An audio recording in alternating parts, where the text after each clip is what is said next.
Welcome to LOA Today. I'm Walt here with Astrid Kaufman and Louis D'Souza going to be joining us very soon. Today is Monday, November the 25th, 2019. It's 4 p.m. New York time, and wherever you are in the world, thank you for joining us for another episode of LOA Today.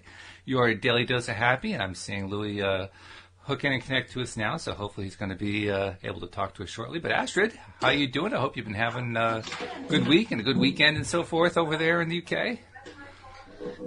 Great weekend. Can't remember what I did, but hey, that's what it's like to be in the present, right? well, it must be good then if you can't remember it, right? That's what they used to say when we were in school anyway, but I'm not so sure it's really true. That's true. No, I had a great time, whatever I did. Well, I did some Christmas shopping on Saturday. Yeah, that's what we did. On Christmas a gloomy shopping. day, we went out Christmas shopping. Yes, believe it or not. But I suppose you guys are getting ready for Thanksgiving there. So we are, yes. Yeah. We've been preparing because we're having guests over this year, and Louise has been cleaning carpets and all kinds of stuff in order to get ready. So yeah, we're getting there. And Great. I also wanted to let people know, some people who have been around as listeners of the podcast for quite some time will remember that about a year ago, I started a Facebook group that kind of got going, and then it just kind of stopped, and I let it go, called Pivot Pals. And the general idea behind Pivot Pals was to provide an opportunity for people who were listeners to connect with each other, to basically help each other out. Give each other support and help each other energetically and so forth. And it didn't quite turn into what I really hoped for. I mean, there's a few people who made some connections there, but it didn't really go where I wanted it to go. So it just kind of died out and didn't really do anything for quite some time. And today I decided to resurrect it because I've decided to kind of try a different approach with it. So I wanted to invite people who are on Facebook to go check it out, ask to become a member just by doing a search for Pivot Pals. And the basic, it's now actually called Law of Attraction Pivot Pals.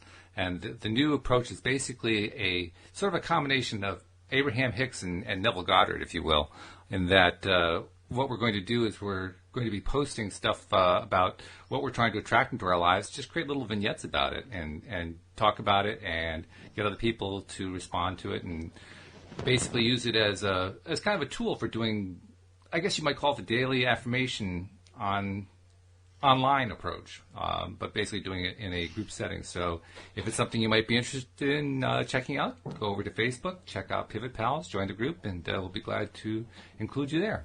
So with that little bit of housekeeping out of the way, hello, Louis. You're hooked in. Looks like you're ready to go. How's it going at your end? Very good, thanks. It's a busy day. A busy day? Oh, well, yeah, a busy day means you got good things going on, so that's good. So, don't really have a topic in mind for today, although I do remember last time we kind of talked about the idea of doing a little bit of rampaging. But other than that, I figure we can just kind of go open forum, and if we have anybody, as usual, we've got Jeffrey in our live stream. Hi, Jeffrey. I'm not sure who else is going to come in, but I figure we can just kind of go wherever the mood takes us. So, let's see, what can we get going with? I would say, well, okay. One thing that I've been kind of working on a lot, and this is more Neville than Abraham, but it's Abraham too, is like I was talking about with this group that I've been setting up, or that I set up and that I have been kind of resurrecting on Facebook. Just spending more time focusing on little vignettes, little scenes that I imagine that are tied to, they're kind of like what I associate with manifesting X, whatever X might be. So, for instance, we have been growing the listenership here on LOA Today. Currently, I took a measure today. We're averaging about 450 listeners per episode, which is a huge increase over where we were even this past summer and about a little more than double where we were a year ago. And so that's good, but I want to get us up. The next goal I have in mind is to get us up to 1,000 listeners an episode. So I want to try to move that along quickly. So I created a little vignette in my mind, and that vignette was basically either one of you guys or one of my other co-hosts, I haven't really decided who it was, congratulating me on the fact that we reached 1,000 listeners, and then imagining what that felt like and so forth. And so I guess I know this is not your typical way of doing stuff, Louis, but I'm wondering, do you ever do anything equivalent to a vignette when you're manifesting stuff? Do you ever try to imagine a particular little scene like that? Well, when I was younger and studying the gurus of the world, The gurus. literally, they were saying, fake it until you make it. Mm-hmm. And part of me said, oh, I don't want to fake anything. I want to be a real spiritual guy. Completely misunderstanding what they were trying to point to. Mm-hmm. And it kind of really got to me when I started the law of attraction. Like, wow, what they're trying to say is visualize what you want, because if you don't think about it, you can't manifest it. So did I create vignettes? Yes, many, many of them. The simple ones which I like using at the moment is, if not that, something better. To me, that one is always great. Yeah. That's that's what I would call more of an affirmation. I mean, a vignette for me is like a little scene where you're a part of the scene and there's something happening in the scene. Well, when I say, if not that, something better, I'm going to give you a scene that I created on Saturday. Oh, so okay. I was at a school play, a school fair, which have a bit of a play my daughter was in, and I was feeling very good, and my little daughter was there, and my daughter's best friend's mom was there, and Eloise, my 4-year-old, another mom, and me. We were throwing this little squidgy ball we bought for our 4-year-old at each other. We were laughing. We were having so much fun. We were hitting old ladies, and it was just an absolute hose, this ball couldn't hurt a fly if it tried, but, we just, it's one of those squidgy, fluffy things. It's around here somewhere. We used to call those Nerf balls, I believe. Nerf balls. So Nerf balls. We were in such a good place, and then the tickets for the the raffle was coming up, and I thought, I'm just too lazy to go get some. I'm in such a good mood. I'm sure I'd win. And I was saying to myself, if not that, something better, So I just sat there, and my friend's mom went off. She was also in a good mood. We were all playing together, the three of us. We're on a high, and I said, if she's going to get tickets, I'm sure she's going to win. Absolutely, no doubt. So the raffles get called up, and she gets called up twice and gets 2 prizes. So I thought, this is cool. So well done. I mean, I knew you were going to get them because you were in such a happy place. Right. And then she looks at one of them and says, oh, you love Woodcote Nursery, and here's a high tea for 2. You have this for your wife and you. And I was like, if not that, something better. So, I'm sitting there with this little visualization going on, if I'm too lazy to go get the tickets, let the tickets come to me. Well, not just the tickets, let the prize come to you. You just kind of showed up in your lap. Skip the ticket part. Yeah. So, I learned to use visualization more than affirmations. I read one guru saying that, visualizations are far more powerful than affirmations. I think that's true. And I've taken that to heart from whenever I read that. It just seemed to make sense to me.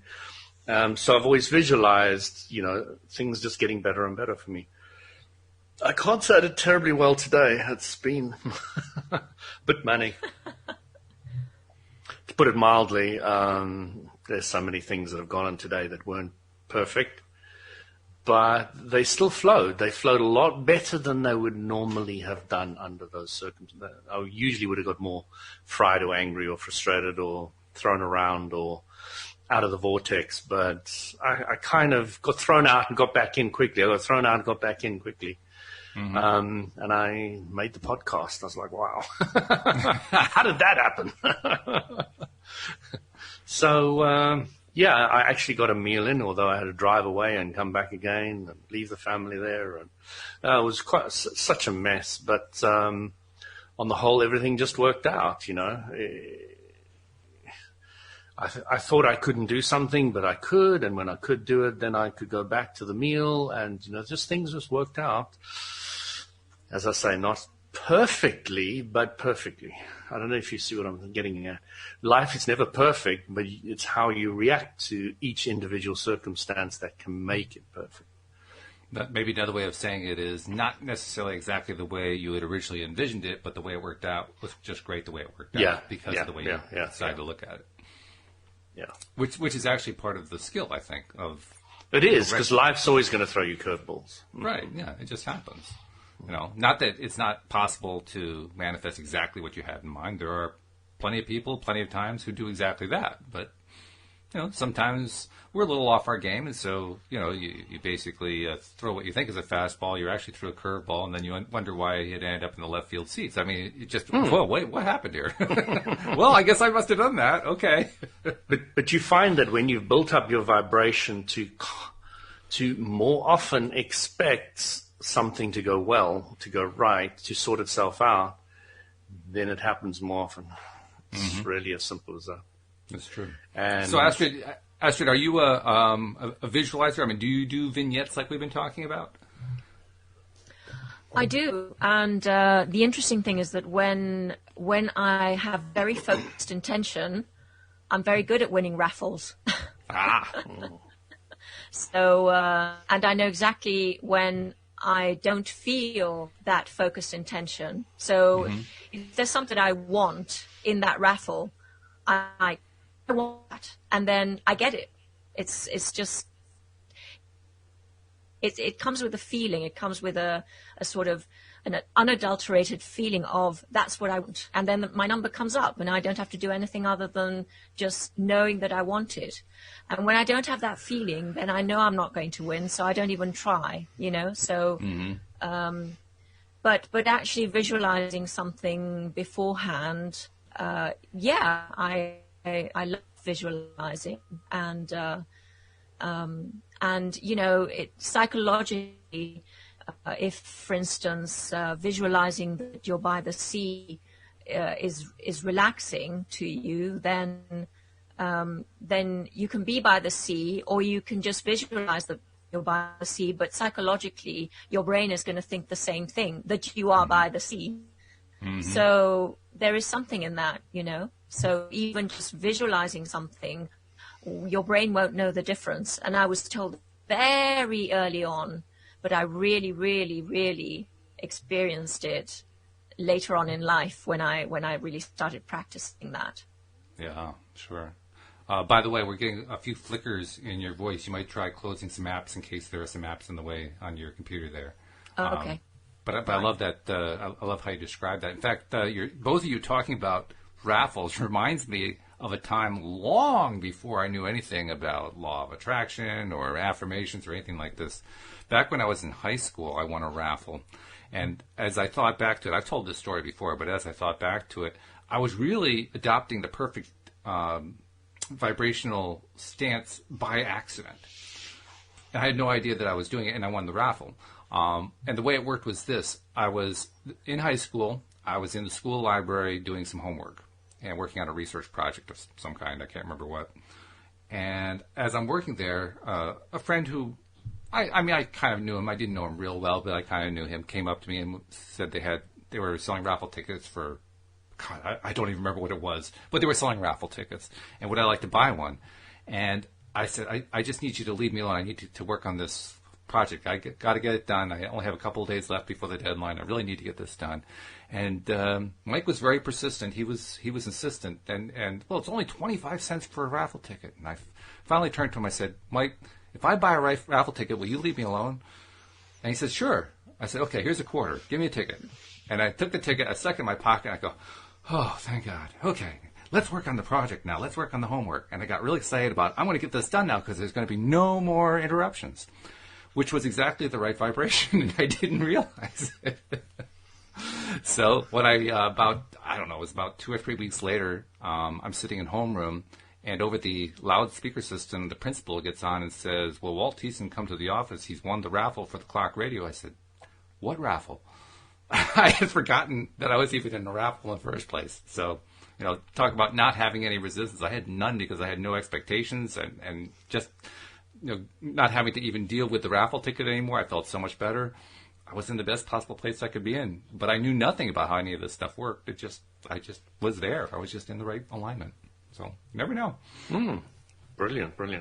It's a good example of non-resistance or low resistance.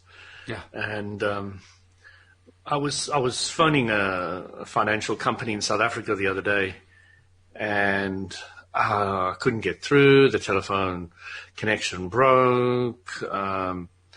I couldn't. The person who I wanted wasn't there. They weren't getting back to me, and I remember phoning my brother Anthony, and I said, "I give up. I've tried." Mm-hmm. And as I said that, I said, "Good. Now that I've given up, I'm sure I'm going to get through." So I went straight on the call again, and I said, I phoned him, and I got straight through the lady. I said, "Geez, I got to give up more often." That's right. It's a very powerful strategy to give up. Yeah. It truly is. Yeah. The reason why I felt it so strongly that it was right was when I said to my brother, "I give up," I felt I meant it. I really knew I meant I'd given up. I know for me, it's whenever I express something like that and I feel myself going, then I know that's the time. Right there. Do something big. Put out a big manifestation because I just released a whole bunch of resistance. So, yeah. And raffles, of course, are only one way to manifest things, but they make for fun stories. So, any other fun stories about how you imagined seeing a little vignette and produce something interesting out of it? I'd have to give that a few seconds thought. Astrid? Yes, I have to think about that. Okay. So, yes. I mean, the thing about these are they don't have to be major manifestations. They can be just little things because those are the things that happen all the time anyway. It kind of ties into a concept that Alex King and I talked about, roughly a month ago, how so often we miss manifestations. We just ignore them because they're small, so many of them. They're small everyday stuff, and unless you actually take the time to pay attention and connect it to, that actually connects to what I was focusing on yesterday morning, or that connects to what I was focusing on 10 minutes ago. And unless you do that, you miss it. You don't realize you manifested all this stuff. So, I mean, it's not surprising that we can't just grab one, from our memories right now, because we're always looking for that really cool one. But we manifest stuff all the time, stuff that we visualize, and we just don't even think about it. And that's, what you said is very true. That word ignore, when you ignore your feelings, your gut feelings, something is happening there. And I remember when I lived in London and I had no idea about the law of attraction at all. I went with some friends to a club in the middle of London, very posh part of London, King's Road. And we had a great time. But at a certain point, it was about 2:45 in the morning, I got a great sense of needing to get out of that place. And I gathered my friends, and by 2:55, I remember this very clearly, by 2:55 in the morning, we were out of there. The next day on the television, there was a news item saying that there had been a stabbing at this club. Wow. At 3:00 in the morning. Oh, jeez. Oh my goodness. So, is that part of being in touch with what's, that's part of being in touch of what's going on. Mm-hmm. Some people are more sensitive to that. I was just going, being a, 20-something-year-old. I wasn't into anything spiritual or anything like that, but there was something that gave me a message, and I listened to it because it was really strong. And that was the beginning of me listening to these messages and sort of becoming aware of feelings and what they mean. Are they my feeling? Are they not my feeling? You know, a lot of our thoughts are not even our own thoughts. You know, they are thoughts that have been given to us by our parents and our teachers and our mentors, who we consider mentors. So it's learning about how, you know, what is our feeling and separating all of this stuff that we think is ours but is not, and make it work for us. Astrid, I know something's coming here. Especially whenever there's I'm the trying to pause find right the after most it. diplomatic way of saying this. Yes, I know, Louis. That's why I put it in there, because I knew you would have something to say about that. Keep the conversation going. Go on. Hit me with it. So when you say people have given us,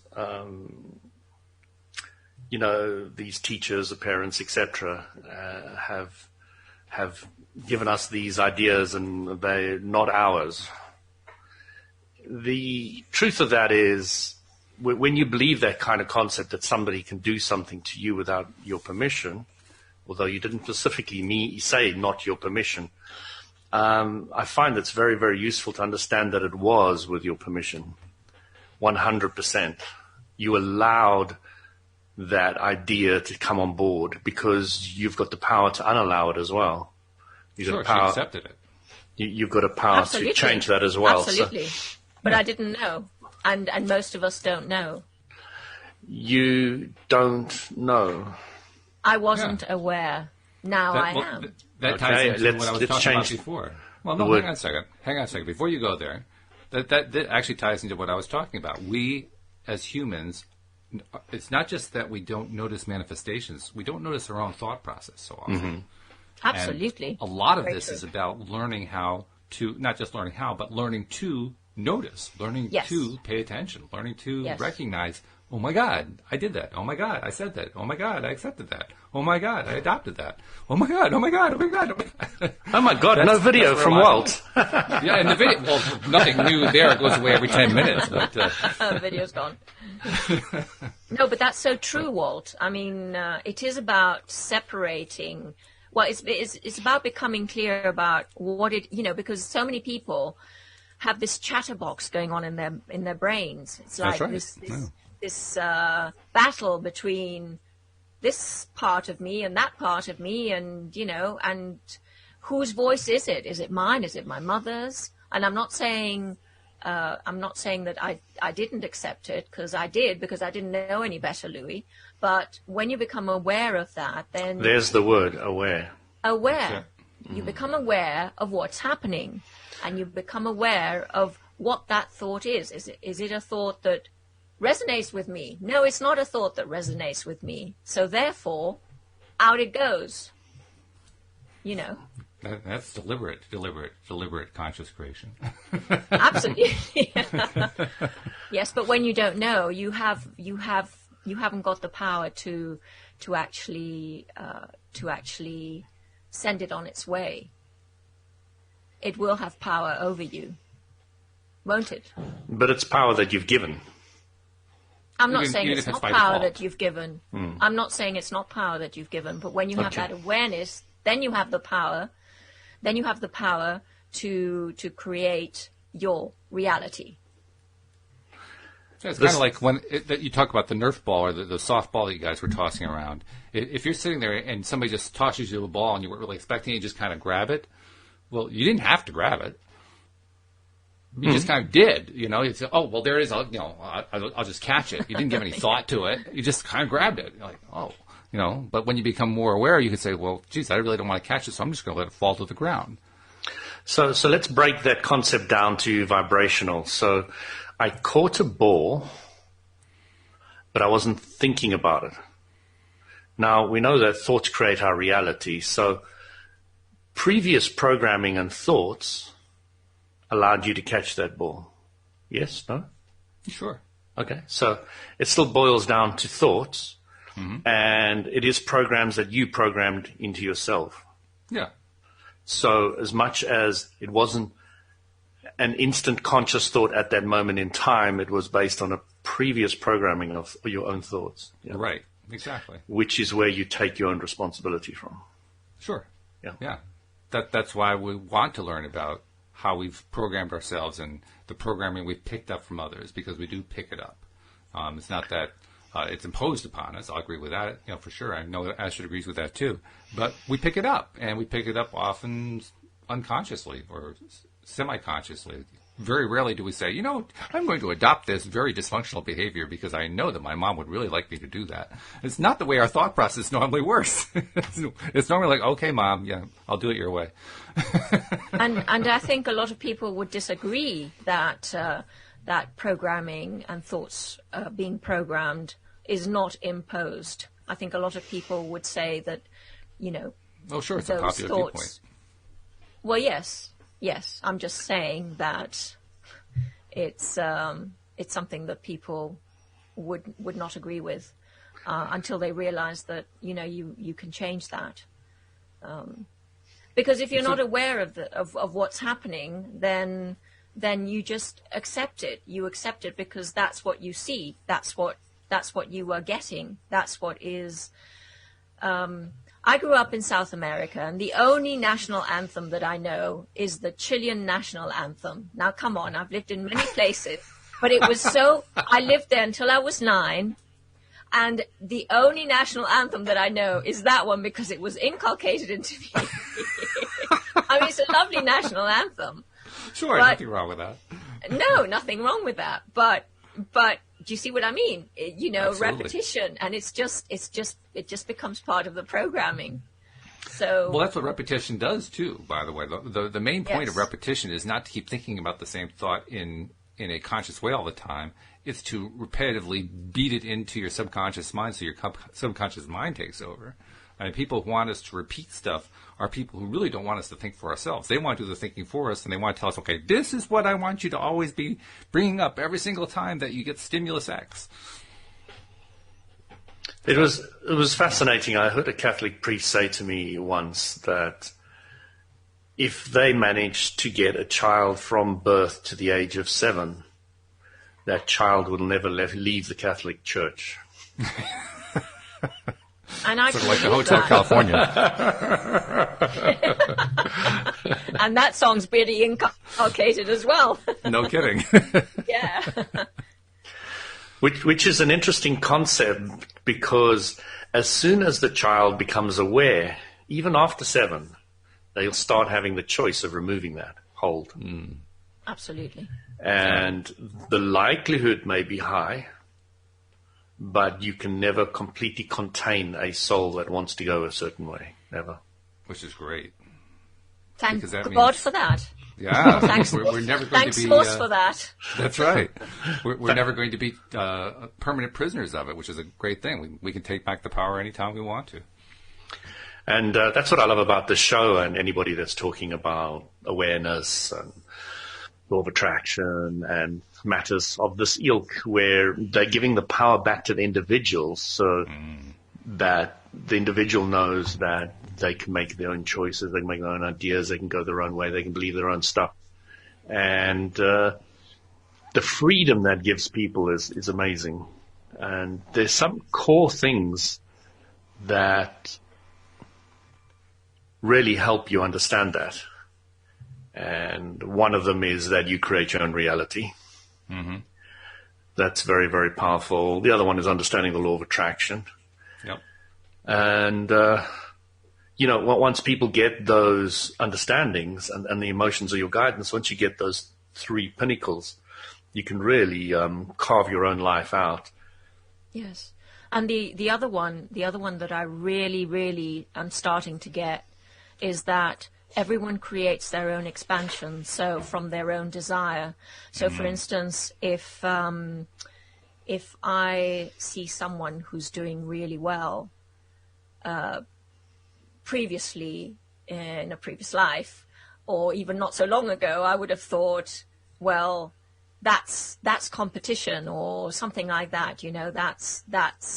But now I understand that their reality is being created by their own desire, their own expansion, and that has nothing to do with my desire and my expansion. It's because our universe, our reality expands individually according to our own desire.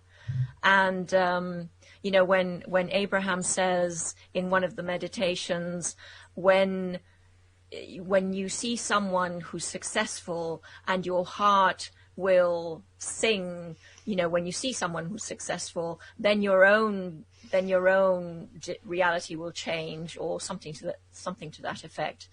And that's something that I've started to really get in the last few weeks. Good for you. That's Yeah. fabulous. So that's brilliant, Astrid. I fully agree with that. And I'm a very confident individual, and my confidence sometimes comes across arrogant and egotistical, and I get these other words thrown at me. And in the old days, I would have been knocked down by that. Now I say to them, "Oh, I look at that as confident, or focused or clear." And they say, and then they start realizing that every subject's two subjects, or maybe even have to explain that to the individuals. And the way you're coming at me, your glass is half empty. It's not half full. Yeah. Because if you were looking at the positive side of what I'm putting out, you wouldn't be saying those things. You'd be looking at another angle. And that's what I start seeing with almost everybody now. I almost see, even when they dig in or they're negative or whatever, I still see the positive in them. I still see that they're going through what they don't want to get to what they do want. And it's a process we all go through. Why do you want to bitch about it with this individual now? This just doesn't help them, you, or anybody. So, you just start seeing that everybody is source. Everybody's pure positive energy to the core, and that everybody's going to be taking their energy from there and then expressing it in different ways. And so the source energy is massive, and then you've got the little pipe where you are happy and you allow a lot through, and when you're unhappy, you're closing it off. When you're happy, you're opening it up. You're pinching yourself off. Yes. And it was quite interesting. I had this discussion with a healer, and they were talking about the root cause quite often. So I smiled and I looked at the lady and I said, "Well, is there one root cause for everything?" Leading question. And she said, her answer to that was, "That's a very deep question." And that is an interesting question, actually. And I let the conversation go around the room a bit, and I never ever got my chance to say what I thought. No, I don't believe that, Louis. Not for 1 second. If I tell you the people involved, you will know. Okay. So, what would have been your thoughts on that? So my answer is the root cause to all your ailments, to all the problems in the world, to everything negative is yourself. Do you create your own reality or don't you? Yes. That's a bit of a challenge, but yes, sure. Yes. By the way, I had an experience with somebody just yesterday who was. This is a person who definitely is not aware on any kind of deep level of any of the stuff that we talk about here. And talk about expansion. Well, Abraham describes how expansion starts with dipping your toe and then maybe even diving in under your, above your head into stuff that you really don't like, so you can discover what you don't like and make the U-turn to discover what you do like. But a lot of people like to stay on the don't like side. And this guy was a person who really stays on the don't like side. And he tried to pin me down on something. I don't even remember what it was. And I kind of gave what I would call sort of a vague LOA answer without using any LOA terms. Just, generally, I just don't think about that way. I prefer to think this way because I'm able to get more of what I want that way. And his response was, oh, you're talking about that new age manifesting stuff. That stuff doesn't work. And my first reaction, years ago, my reaction would have been defensive about that. Mm-hmm. This time my reaction was like, okay, am I allowed to laugh now? Yes, I know. You're a perfect example of a manifestation. But you talked about how you can see in everybody the fact that there's source energy. And this is a guy, I mean, I could, at that moment, just see, first of all, I could see his energy in that way. And I could see how much he was like holding everything in. It was almost like you could hold, you could see him wrapping his arms around himself. That's not what he was actually doing, but you could almost see him wrapping his arms around himself, trying to contain all of this energy that's in there that was trying to burst its way out there. It was really interesting. So the question is, you guys, why is there so much of that? Why do we do that? Why do we always want to get stuck in what we don't want? Why do we always get stuck in the negative? Why is that? Why is it like that? Why not always feel good? Why do we want to always feel bad? So is it because there's a perspective to that so that we can know so that we can know contrast? But why do we need to get stuck in it like that? Because by default we want to feel good and we do things so that we can feel better. So perspective and awareness. Perspective and awareness. So the individual looks at negativity like most of humanity does. They haven't been taught. They haven't been taught. They haven't had the awareness that it's an expansion point. It's not negative. But why, by default, do we all seem to be stuck in the negative until we relearn that we can create our reality in the positive by knowing what we want, by being happy, by feeling good? That's what I'm talking about. Why, over eons, has it developed that? It seems by default 99% of the population is stuck in this negativity. Why is it that way round? Why is it not the other way round? I blame Abraham Hicks for not coming earlier. That's a very good point. Abraham did come, but no one would listen. That's right. Because Abraham has been coming for a very long time. That's right. I mean, Jesus is Abraham, all of these prophets and okay, I've answered my question. Well done. Good one, Lee. Beautiful. Yeah. Yeah. Actually, I have kind of come to the realization that people who fit that criteria you're describing there, Astrid, people who just seem to spend all their time focusing on stuff that they don't want, I think on some level they like it. Well, yeah. They're enjoying the drama. So. Yeah. I think they're actually enjoying it a lot. Yes. Yeah. Yes. Maybe life would be too boring otherwise. If we always felt good, it would be too boring. I mean, they'll go out of their way to defend it. You challenge it in even the slightest way, and no, this is definitely the way to be. This is the only way to live. And you say, wow, okay, well, have at it, go for it. But it's a reminder. It's a reminder that everybody values things differently. Which is a lesson that I was able to learn through non-LOA terminology years ago, but LOA has really helped me to crystallize it, to focus it to a level of clarity that I never had before. Because literally, everybody values things differently. As much as we like to say we have similar values, and often we do, it's amazing how often we don't. Mm-hmm. It's amazing how often people value things differently, dramatically differently. I always remember that all the individuals that went traveling a lot was so much more interesting for me to speak to as a kid. They had such different perspectives and all the rest of it. When I traveled a lot, and you live in countries where people believe something so completely different to where you were brought up, you start appreciating that the diversity. A lot of the rules and ideas and concepts that you're brought up with are just BS. They're not necessary. They're not required. They're there just because somebody said them often enough and you took them on board. You took the active vibration, put them inside yourself, and you started living it. So you start shirking a lot of those off, and that's why I think I always liked the guys who traveled a lot, because they didn't have so much of that. Well, yeah, if you're traveling a lot and you're doing it without pissing off the locals all the time, you kind of have to develop a tolerance for all these different ideas that you don't like. To. Because to piss off an entire country is a bit difficult. Well, no, it's not difficult. It ends up in a firing squad, but yes. What I meant is getting your point of view across, so that a lot of them take it on board. Yeah, that's what I meant. Yes, right. Yeah, that's much more difficult, no doubt about it.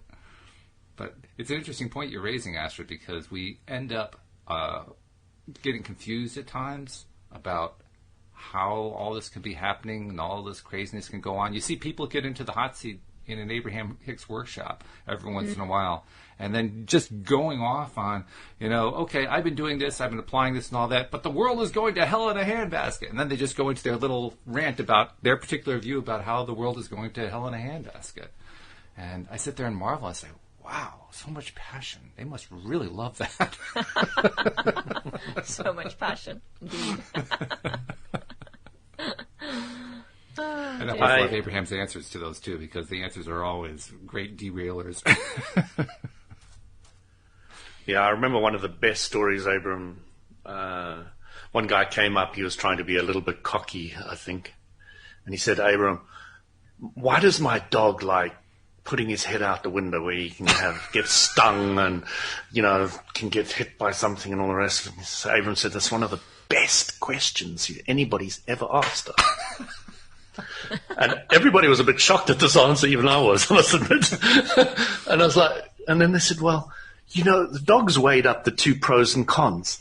Putting the head out the window, having the fresh air blow in his face and the ears flop, and versus maybe a bee coming along or something else. And it knows which direction it wants to go. And, that's how we really need to look at life, Weigh the two pros and cons up and go with the one that feels better. And that's it. it. Not overthink it. Yeah, don't overthink it, no. Path of least resistance lands up to the path of most allowing. Just go, go, go. Overthinking, too, is also usually about trying to find a way to make yourself bend into something you really don't want to be, to make a choice that somebody else wants you to make. And oh, wow. Yeah, that's pretty miserable. I know that from experience. I have a lot of experience with that one. Yeah. So you kind of want to get away from that after a while. But then again, I have to say, on some level, I think I wanted that because it led me to learn about the law of attraction. Exactly. Yeah. So, yeah, it goes back to my story in the sauna about the guy who, I've said this recently as well, but it's just such a great story. I enjoy saying it again. I tell stories all the time, over and over again. Just do it, So, this guy was really enjoying what I was saying and all the rest of it. And, I saw him in the sauna now and again. And there was one lesson where I was talking about there is no such thing as good and bad or evil, all the rest of it. So he comes back the next time and he says, Louis, I like a lot what you're saying, but there's definitely evil in the world. Okay. And I said to him, yeah.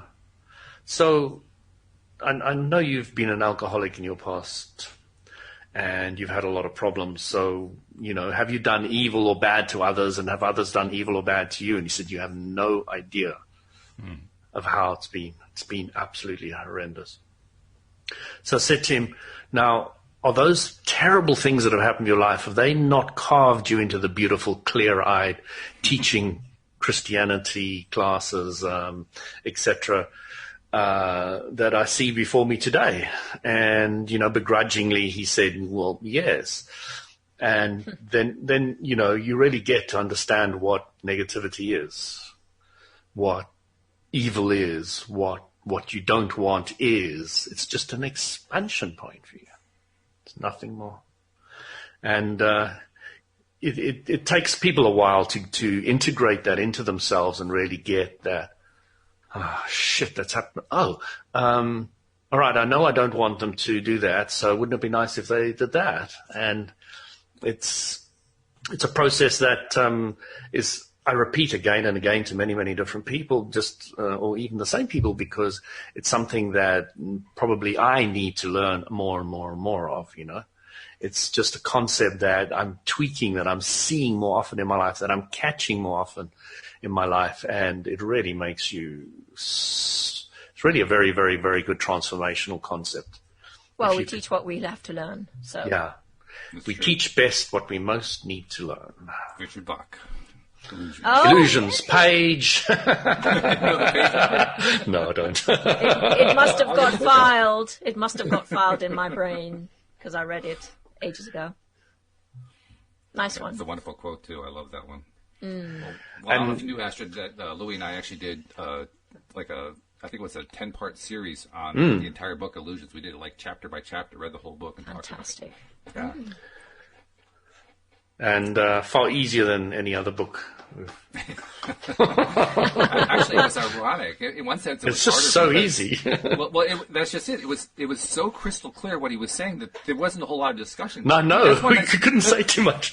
That's the nice thing about Neville Goddard. Neville Goddard can be pretty confusing, so there's a lot for Cindy and I to talk about. Isn't that interesting? Yeah. Too much clarity can confuse. No. Well, No, that's not a correct statement. No, but there's another piece that kind of ties in a sense with what you're saying there, and I've noticed this a lot, and this kind of ties into also what we were talking about, expansion points, and about how we do as a human race tend to focus a lot on what people think of as negative.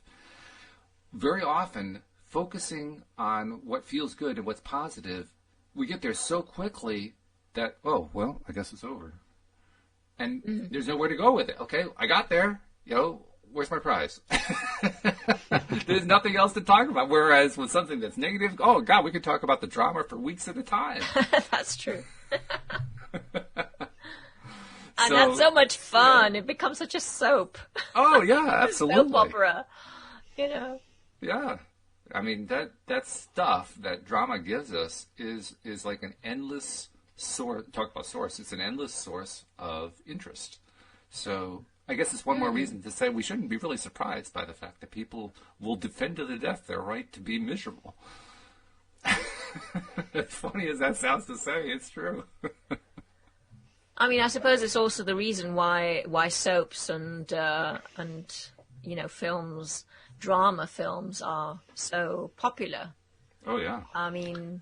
Well, they play with contrast. That's really it. Well, they play with contrast, and then there's usually a happy ending, which makes I don't know. Have you watched EastEnders? No, not anymore. No, I do not. I'd rather hang myself than watch that personally. Yes, I totally agree. I used to watch it. It's so depressing. It's I started depressing. I started off with Dallas when I was young, and it's I watched that. Big cars and big people and big ideas and big things. And you come to EastEnders and you'd rather just kill yourself. No, it actually is. Small ideas, small people, small things, small everything. Yeah. And so popular. It's like, what does it say about? It's been going for about 50 years or something. 40 years? I don't know. So there is something in that. Yeah, there is. And that is, it's a reflection of the awareness level of society. Well, it's also a reflection of how wealthy a company like Procter & Gamble is, because they started the whole soap opera thing by selling their soaps on television with these programs, and that started in the 1960s, and they're still I wonder if they called them soaps because you need to soap yourself off after you watched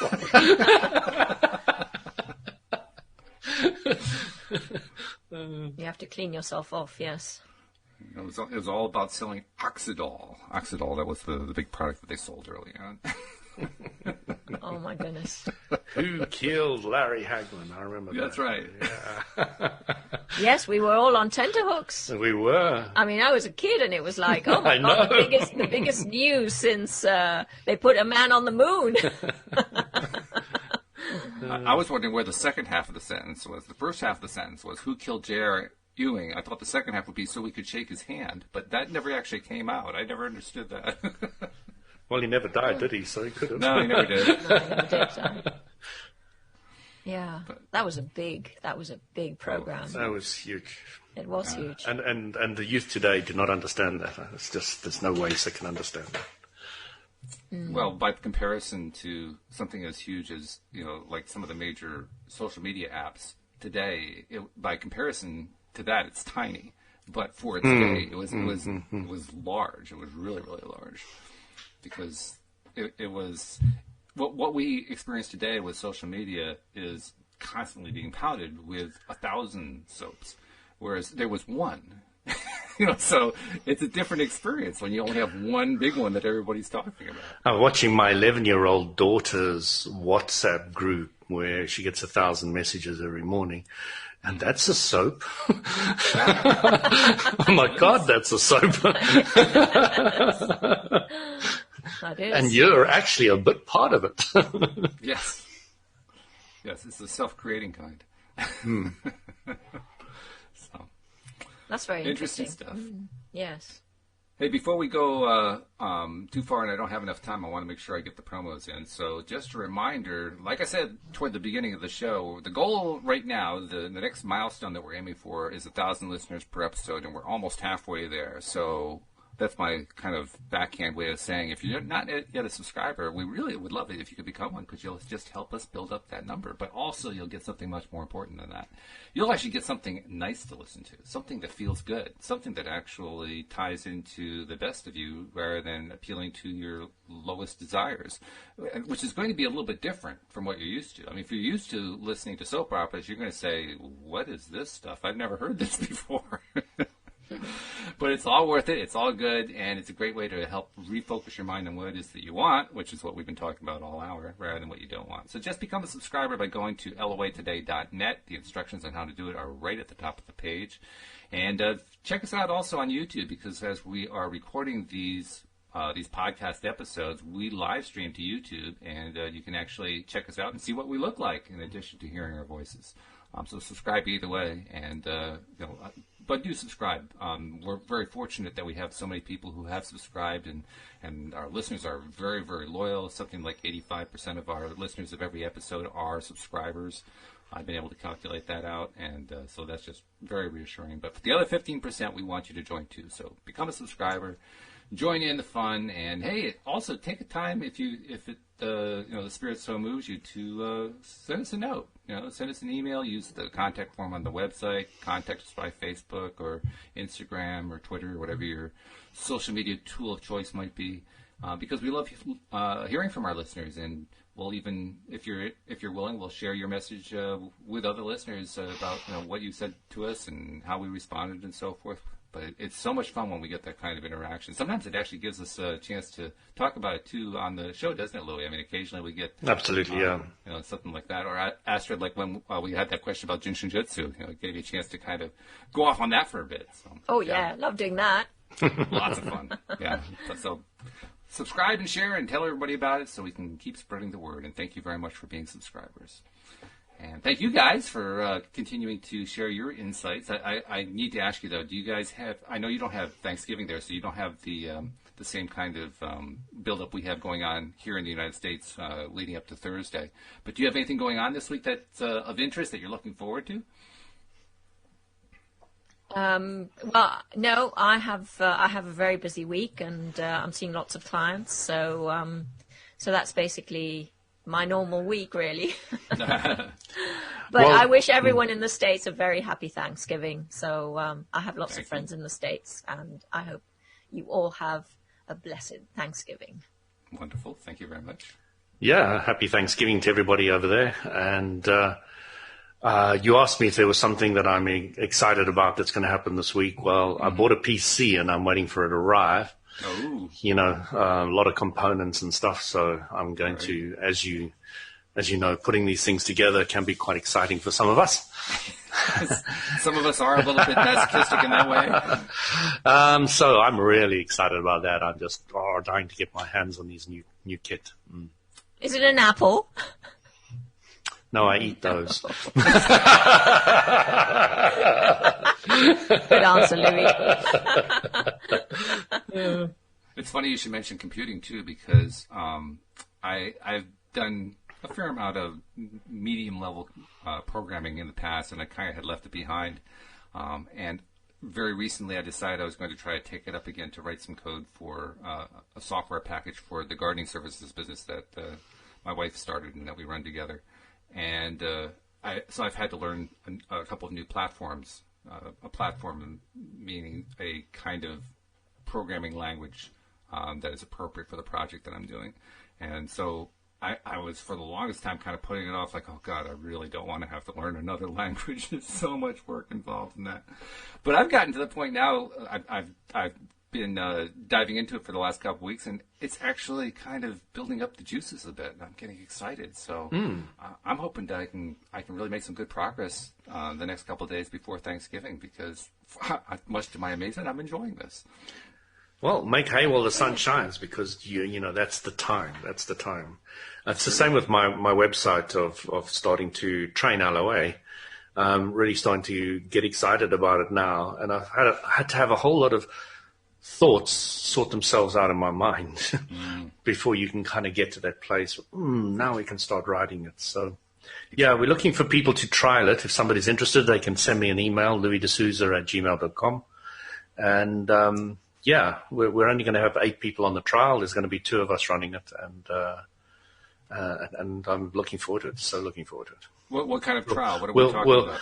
We've got 3 different levels that we're going to be training LOA at. We're going to start with the beginning, intermediate, advanced, and there is a website which I don't really, it's not complete yet, but we've got a lot of the information all out there already. And we've got all the different bits and pieces. I can go into it in greater detail when we've got a little more time. I know we're already over time. We started a couple minutes late, so we have a couple minutes left. So if you want to take a minute, talk about it. Yeah. So what we're going to do is have every week we're going to have a video conference call. And we're going to start right from the beginning and explain all the steps for the basics, and then we're going to move them on to the intermediate. And it's just a trial, so it's going to be free. We're only going to have 8 people on, max 6 to 8, and we've already got 2. So, and this is the first time I'm mentioning it to anybody in the podcast. You're more than welcome. If there's more than we need, then we're just going to put you on a waiting list, and we do any other trials or anything, we'll let you know. But we're really excited about it. The website's coming on beautifully, really a lot of information, a lot of clarity. It's very simple. We've tried to really dumb down to make it simple and clear, because I can get all over the place, and I've got somebody who's really keeping me in tow there. So, I love Yvonne, and she's just great. I just get along so well with her. You had her on the show once, Walt. Yeah, sure. She's got a great story as well. So, so we're putting that together, and we're looking for people. So anybody who's interested, please sign up down here. What's the YouTube button? Subscribe here. No, just email me at louisdesouza@gmail.com, and we'd love to hear from you. And for people who have spelling difficulties, spell out Louis D'Souza for them. LOUISDESOUZA@gmail.com.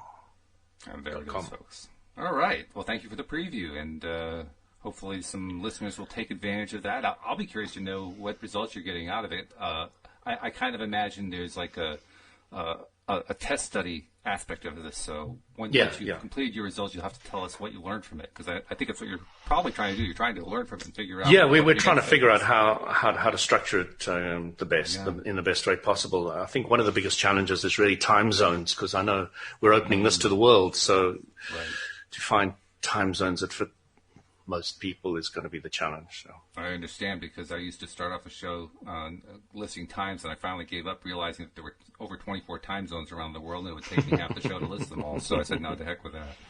So I get it.